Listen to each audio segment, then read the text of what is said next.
बिस्मिल्लाहिर्रहमानिर्रहीम। अस्सलाम वालेकुम नाज़रीन, आप यूट्यूब चैनल देख रहे हैं। मैं इमरान खान हूँ। बड़ी खबरें हैं। आसिम मुनीर के फील्ड मार्शल बनने के बाद एक बड़ी डेवलपमेंट, हुकूमत ने फौरी तौर पे कुछ ऐसा किया जो इससे पहले वो नहीं कर रही थी।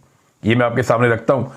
क्या आसिम मुनीर अब हमेशा जब तक वो ज़िंदा रहेंगे तब तक आर्मी चीफ रहेंगे, और इस ओहदे के मिलने के बाद कानूनी हैसियत क्या होगी, ये भी मैं आपको बताता हूँ। एक बड़ी खौफनाक खबर है और एक बहुत बड़ा एतराफ़ है इसराइल के बहुत बड़े फौजी सरबराह की जानिब से। वो ये बता रहा है कि उन्होंने वहाँ पे गज़ा में क्या किया और कितना बड़ा पागलपन है, ये भी मैं आपको बताऊंगा।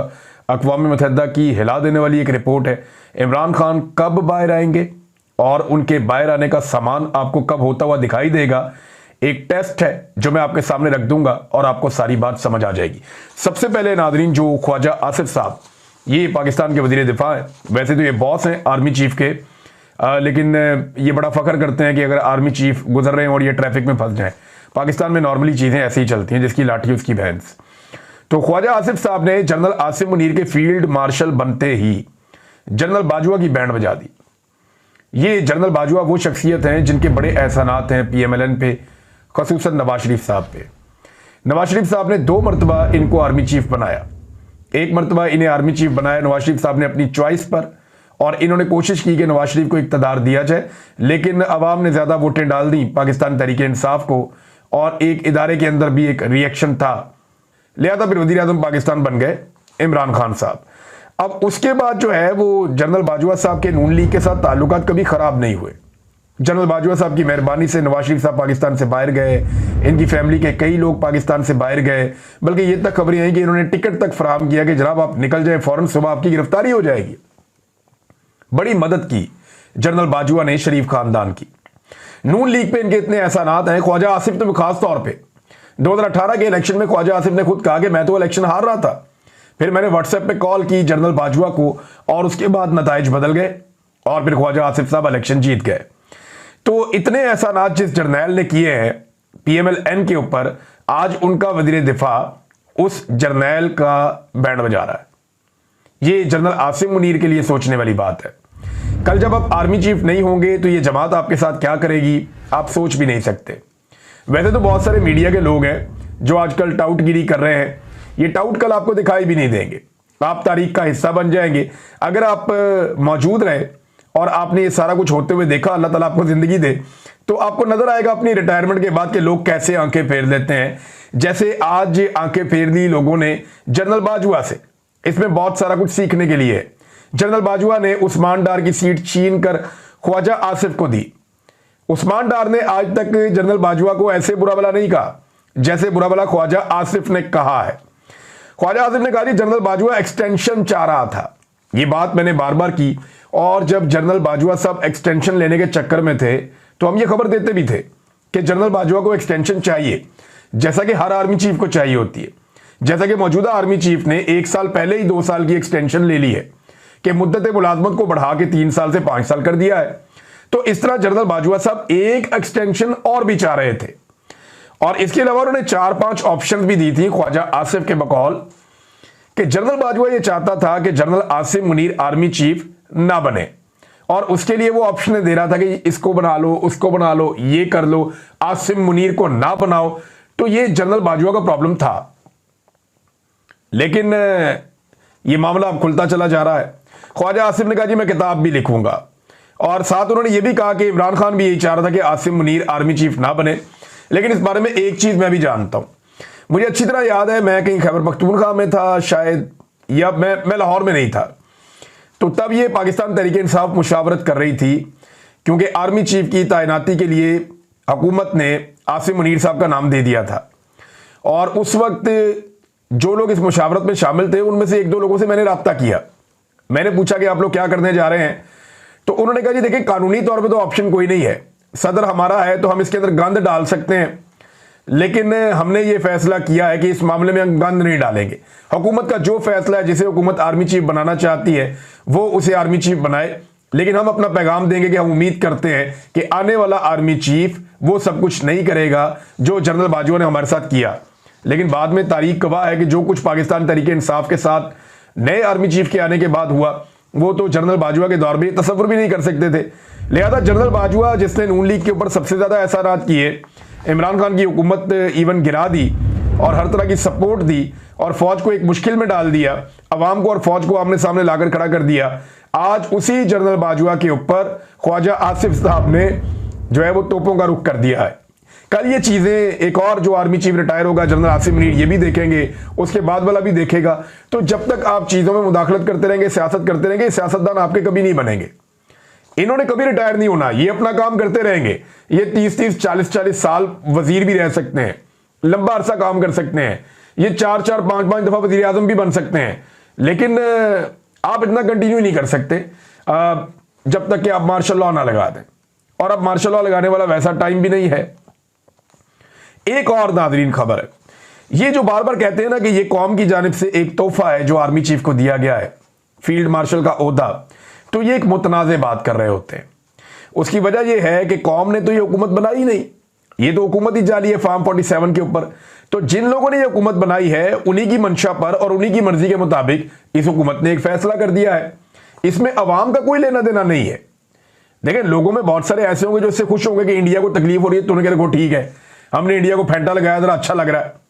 लोगों में बहुत सारे ये सोच रहे होंगे कि यार पिछले 3 साल हमारे ऊपर जुल्म और जबर हुआ, तब ये आर्मी चीफ ने कुछ नहीं किया, बल्कि ये इन्होंने सहूलतकारी की इस हुकूमत की, इसको सपोर्ट किया, मैंडेट जो है वो भी जो चोरी हुआ पाकिस्तान के सबके सामने, तो लोग बहुत सारे नाराज भी होंगे।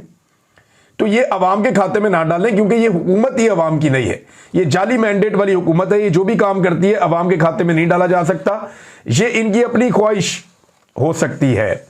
अब नाज़रीन सवाल यह है कि नोटिफिकेशन जारी कर दिया गया है, ये नोटिफिकेशन आप देखना चाहते हैं तो ये भी आप देख लें जो नोटिफिकेशन है।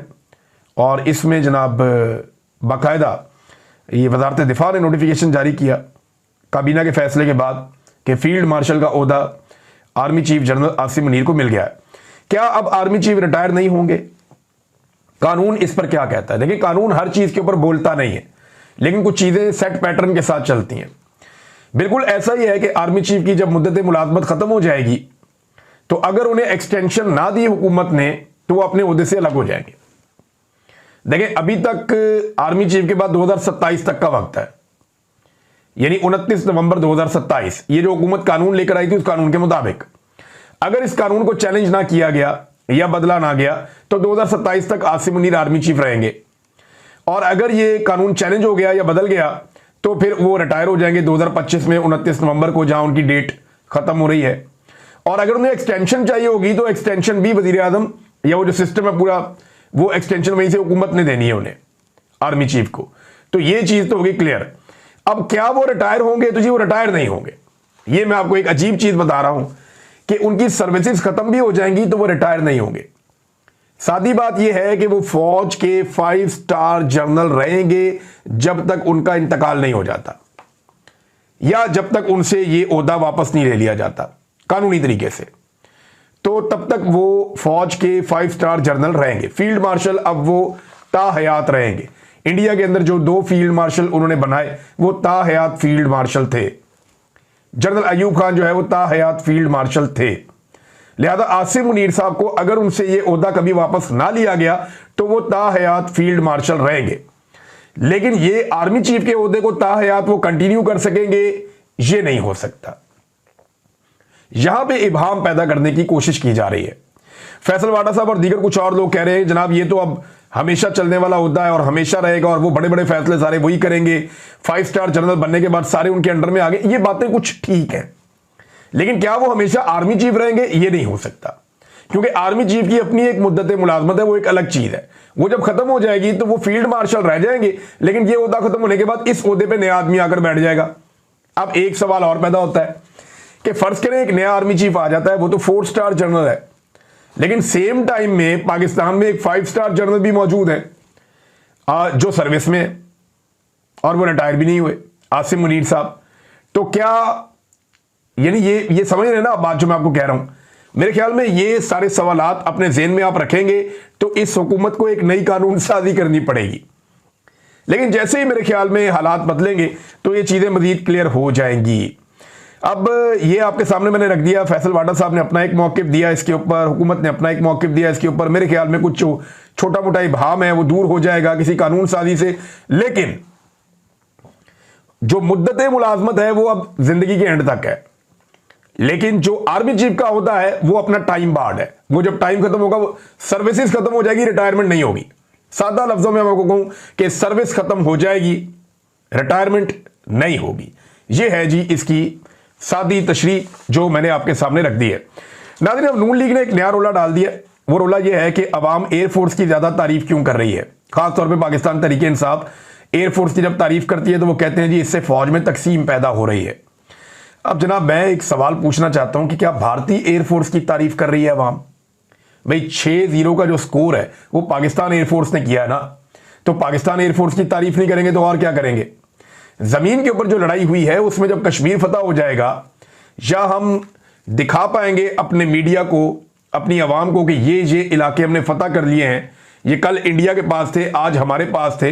देखिए फिजाओं में तो फतह कर लिया ना एयरफोर्स ने, फिजाओं पे उन्होंने कब्जा कर लिया था, कंट्रोल कर दिया था। जमीन पे जो जहां खड़ा था वहीं खड़ा है, तो इसलिए एयरफोर्स की ज्यादा तारीफ की जाती है कि एयरफोर्स ने दुश्मन को ज्यादा नुकसान पहुंचाया। मैं आगे चल के आपको बताऊंगा कि मोदी को किस नए पंगे में पाकिस्तान ने डाल दिया, और यह बड़ी खतरनाक सूरत हाल है जिसको मोदी इस वक्त फेस कर रहा है। लेकिन शहबाज शरीफ ने एक बात की, उन्होंने कहा जी 70 साल का बिगाड़ ठीक करने के लिए सख्त इकदाम करने पड़ेंगे। ये जनाब शहबाज शरीफ साहब ने स्टेटमेंट दिया है। देखिए सख्त इकदाम से मतलब अब टैक्सेस लगाएंगे, लोगों के ऊपर मजीद महंगाई का बोझ डालेंगे। डायरेक्ट टैक्सेस तो ये लगा नहीं सकते, जो टैक्स चोर हैं बड़े बड़े उनको तो ये पकड़ नहीं सकते, माफिया पे ये हाथ डाल नहीं सकते क्योंकि ये खुद माफिया का हिस्सा है। वो मैं इसलिए कह रहा हूं कि इनके चपड़ासियों के और ड्राइवरों के अकाउंटों से अरबों रुपए निकले, ये लोगों से टैक्स वसूल करेंगे। इनकी अपनी औलादें दुनिया भर के अंदर टैक्स डिफॉल्टर करार दी जा रही हैं, ये लोगों से टैक्स वसूल करेंगे। जो टैक्स छुपाने के लिए अपने मुलाजमों के अकाउंटों में अरबों रुपए रखते रहे, जो मनी लॉन्ड्रिंग करते रहे, ये लोग टैक्स वसूल करेंगे आवाम से। ये हमेशा वो रास्ता निकाल कर देंगे कि जो अलीट क्लास है, जो इनकी अपनी क्लास है, उसे कभी टैक्स देना ना पड़े। वो हमेशा टैक्स चोरी करते रहे। दुनिया भर में जो अमीर लोग होते हैं उनसे ज्यादा टैक्स लिया जाता है, गरीबों से कम लिया जाता है। पाकिस्तान में उल्टा निजाम है, गरीब की जेब पे डाका डाला जाता है, सारा टैक्स गरीब से लिया जाता है, उसका खून निचोड़ा जाता है। जबकि पाकिस्तान में अमीर आदमी या ताकतवर लोग टैक्सेस नहीं देते, तनख्वाहदार तबके के ऊपर हमेशा सारा बोझ डाला जाता है और मिडिल क्लास को पीस दिया जाता है। अब नाज़रीन, गजा के हवाले से एक बड़ी खौफनाक इत्तला है, बड़ी अफसोसनाक भी है। ये अक़वाम मुत्तहिदा की रिपोर्ट है, मैं आपके सामने रख देता हूं। अक़वाम मुत्तहिदा ने खबरदार किया है कि मकबूजा फ़लस्तीन के इलाके गजा में ग़िज़ाई किल्लत जो है वो बहुत शिद्दत इख्तियार कर गई है। लोग भूखे हैं। मार्च के आगाज़ से लेकर अब तक वहाँ पे खुराक नहीं जाने दी जा रही। इसराइल ने तमाम किस्म की इमदाद बंद कर दी है कि गजा के अंदर कोई इमदादी ट्रक नहीं जाएगा, कोई इमदादी सामान नहीं जाएगा, खाना नहीं जाएगा, पानी नहीं जाएगा, कुछ नहीं जाएगा। गजा के अंदर जितनी दवाइयाँ और खुराक मौजूद थी सब किल्लत हो गई है, लोगों को कुछ भी मुयस्सर नहीं है वहाँ पे। सूरत हाल ये है कि अगले 48 घंटों में अगर गजा में ग़िज़ा ना पहुंची, इमदाद ना पहुंची, तो अक़वाम मुत्तहिदा की रिपोर्ट के मुताबिक 14,000 बच्चे मर सकते हैं, 14,000 बच्चे शहीद हो सकते हैं। एक लम्हे के लिए सोचिए, 14,000, इंसान की रूह कांप जाती है। यह अक़वाम मुत्तहिदा की रिपोर्ट है, कोई अपने से मैं नहीं आपको बता रहा हूं। वो ये कहते हैं कि फौरी तौर पे इमदाद पहुंचनी चाहिए। अगर अगले 48 घंटों में इमदाद ना पहुंची तो 14,000 बच्चे शहीद हो सकते हैं। इसके ऊपर बरतानिया के जो वज़ीर आज़म है उन्होंने भी इसके ऊपर आवाज़ उठाई है, यूरोप ने भी इसके ऊपर बात की है, अरब ममालिक ने डोनाल्ड ट्रंप से भी बात की है, लेकिन उन्हें इमदाद नहीं जा रही। एक वीडियो गर्दिश कर रही थी सोशल मीडिया पे जहां ये क्लेम किया जा रहा था कि ये चाइना ने इमदाद भिजवाई है गजा के लोगों को, तो हमें अपने आप को बेवकूफ़ नहीं बनाना चाहिए। वो फेक वीडियो है, चाइना ने कोई इमदाद गजा के शहरियों को नहीं भिजवाई। फ़लस्तीन में, गजा में वो विजुअल जो हैं वो मार्च 2024 के विजुअल्स हैं, जब अमेरिका ने गजा के शुमाली हिस्से में एयर ड्रॉप की थी इमदाद। ये वो मनाजिर हैं, और इस वक्त किसी किस्म की कोई इमदाद नहीं जा रही। 20 ट्रक इमदाद के वहाँ खड़े हैं इस इंतज़ार में कि उन्हें इजाज़त मिले और वो गजा में दाखिल हो, लेकिन इसराइल उन्हें दाखिल नहीं होने दे रहा। वहाँ से लोग बड़ी बुरी हालत के अंदर गजा से छोड़ के निकल रहे हैं, उनके जाने के लिए कोई जगह नहीं है, अपने आप को महफूज बनाने के लिए कोई ठिकाना नहीं है। और ये सारा जो एक जंगी जनून है इसके ऊपर इसराइल के एक अपने फौजी ऑफिसर ने बहुत बड़ा इंकशाफ किया है।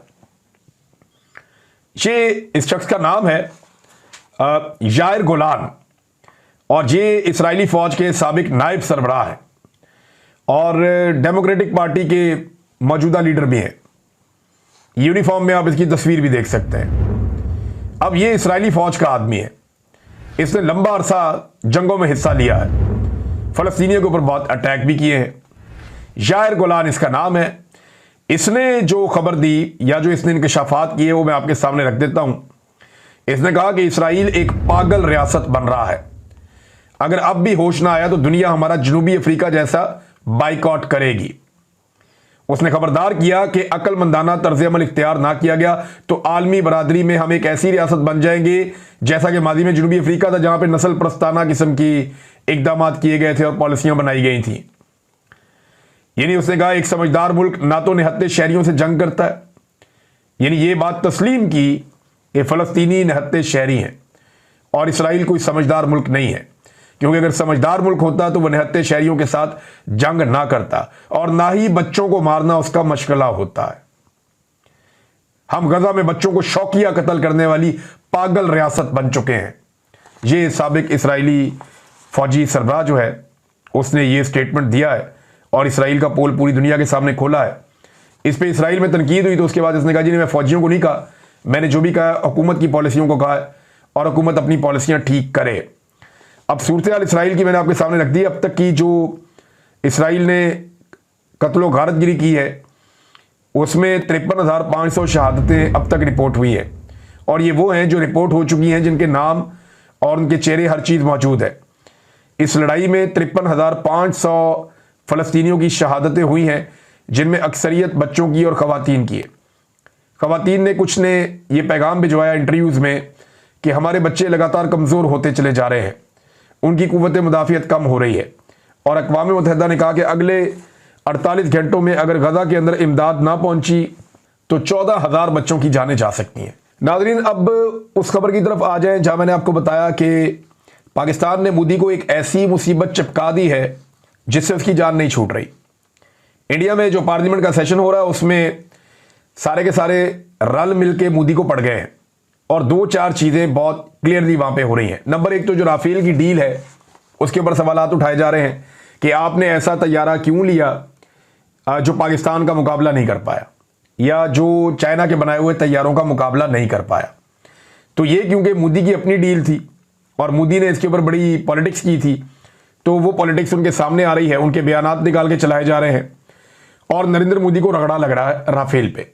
और नरेंद्र मोदी की जो पसंदीदा डील है राफेल की कि मजीद 26 तैयारे उन्होंने राफेल की लेने थे, वो तैयारे भी अब लेने का मामला मुश्किलात में पड़ रहा है। नंबर 2, भारत की हुकूमत जिसे पहले बहुत शौक था कि वो जंग करे, यानी वो जंग के पाकिस्तान कह रहा था ना करो ना करो ना करो, हमने बहुत मना किया इन्हें, हमने दुनिया के मुल्कों को बीच में डाला, हमने कहा जी आप हमें सबूत दे दें। तो वो भारत जिसे बहुत शौक था जंग करने का, अब उसे जो अपोजिशन है वो जबरदस्ती जंग की तरफ धकेल रही है। उन पर बहुत शदीद दबाव है कि वो जो ऑपरेशन सिंदूर था जो बाद में उजड़ा हुआ सिंदूर हो गया, तो वो जो ऑपरेशन सिंदूर था उसे दोबारा शुरू किया जाए। यानी इन्होंने कहा तो है कि ऑपरेशन सिंदूर अभी खत्म नहीं हुआ, तो ये कंटिन्यू रहेगा।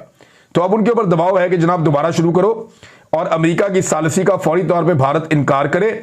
और ट्रंप पे और मोदी पे शदीद तनकीद की गई है भारत के अंदर। उल्टा जो कश्मीर का मसला, वो ये कह रहे हैं कि कश्मीर का मसला हमारा और पाकिस्तान का मसला था, हमने हल करना था, ये मसला आपने आलमी सतह के ऊपर दोबारा उजागर करवा लिया। ये भारत ने अपने पांव पे कुल्हाड़ा मारा। इन्होंने कश्मीर को चुना, पहलगाम के अंदर इंसिडेंट हुआ और उस इंसिडेंट को लेकर भारत ने जो है वो पाकिस्तान के साथ जंग छेड़ दी, लड़ाई छेड़ दी पाकिस्तान के साथ, और उसका नतीजा आपके सामने सबके। अब कश्मीर का वो मामला जो इतना हाईलाइट नहीं था वो फौरी तौर पे पूरी दुनिया में हाईलाइट हो जाता है। अब उसके बाद से लेकर अब तक 3,000 से ज्यादा नौजवान इन्होंने कश्मीर के अंदर गिरफ्तार कर लिए, अगवा कर लिए। 50 के करीब कश्मीरी नौजवानों को कत्ल कर दिया है भारतीय फोर्सेज ने उस दिन से लेकर अब तक, गुज़िश्ता 1 महीने के अंदर। तो ये इशू अब डोनाल्ड ट्रंप ने भी इसके ऊपर बोला, दुनिया के बाकी मुल्कों ने भी इसके ऊपर बोला, तमाम ममालिक कश्मीर के ऊपर बात कर रहे हैं कि ये न्यूक्लियर फ्लैश पॉइंट है, दोनों ममालिक के बीच में ये मसला हल होना चाहिए। तो जो तीसरी आवाज है सालसी के लिए, वो पूरी दुनिया से आना शुरू हो गई। स्पेशली ट्रंप ने तो ये ऑफर भी कर दी कि मैं ये मसला हल करवा देता हूं। पाकिस्तान ने कहा ठीक है जी, तुम करवा दो। लेकिन भारत फिर भाग गया। और अब मसला यह है कि नरेंद्र मोदी जंग करता है तो फिर फंसता है, फिर और तैयारे गिरेंगे। जंग नहीं करता तो फिर फंसता है, वहां पे इंडिया में उसकी सियासत तबाह हो रही है। तो अब मोदी को रेस्क्यू कैसे किया जाएगा और कौन करेगा, ये हम देख लेंगे। एक बड़ा सवाल जो सब पूछते हैं कि इमरान खान साहब अब बाहर आने वाले हैं। कुछ लोग कहते हैं डील हो रही है, कुछ लोग कहते हैं कि ईद से पहले बाहर आ जाएंगे, कुछ लोग कहते हैं देखिए जितना बंदोबस्त किया गया इमरान खान साहब को जेल में रखने के लिए, मुझे नहीं लगता कि इतने आराम से इमरान खान साहब को जेल से बाहर आने देंगे। लेकिन एक बात आप सब याद रखिएगा कि जब भी इमरान खान साहब से कोई बातचीत होगी ना, या किसी लेवल के ऊपर भी उन्हें एंगेज किया जाएगा, और मुल्क की खातिर चाहे किया जाए, क्योंकि डील तो इमरान खान साहब कहते हैं मैंने नहीं करनी, तो एंगेजमेंट तो हो सकती है। तो अगर इमरान खान साहब को एंगेज किया गया ना, तो इसकी जो बड़ी अलामत होगी वो ये होगी कि बुशरा बीबी बाहर आ जाएगी और यास्मीन राशिद भी बाहर आ जाएगी। क्योंकि ये दो खवातीन की जो गिरफ्तारी है ना, ये इमरान साहब बड़े बोझ के तौर पे अपने ऊपर देते हैं। इमरान खान साहब, उन्हें लगता है कि ये खवातीन को ज्यादती की है, इनको बंद नहीं करना चाहिए था। बार बार वो इन खवातीन का नाम लेते हैं, खासतौर पे वो बुशरा बीबी के बारे में कहते हैं कि मेरी बीवी को जेल में रख के मुझे बहुत तकलीफ दी गई है, और वो इसका तस्करा बार बार करते हैं। लिहाजा इमरान खान साहब ये चाहेंगे जैसी ही बातचीत होगी, अगर कभी उनके सामने कोई बात रखी गई तो वो ये जरूर कहेंगे कि यार मेरे साथ तो आपने जो किया किया, मेरी बीवी को आपने जेल में क्यों बंद किया, और ये बात वो बार बार कहते भी रहे। तो जब भी कभी मामला आगे बढ़ेगा ना, याद रखिएगा सबसे पहले बुशरा बीबी जेल से बाहर आ जाएंगी, फिर हम आपको बता पाएंगे कि इमरान खान साहब कब तक बाहर आ रहे हैं। अब तक के लिए इतना ही। अपना ख्याल रखिएगा, अपने चैनल का भी। अल्लाह हाफिज।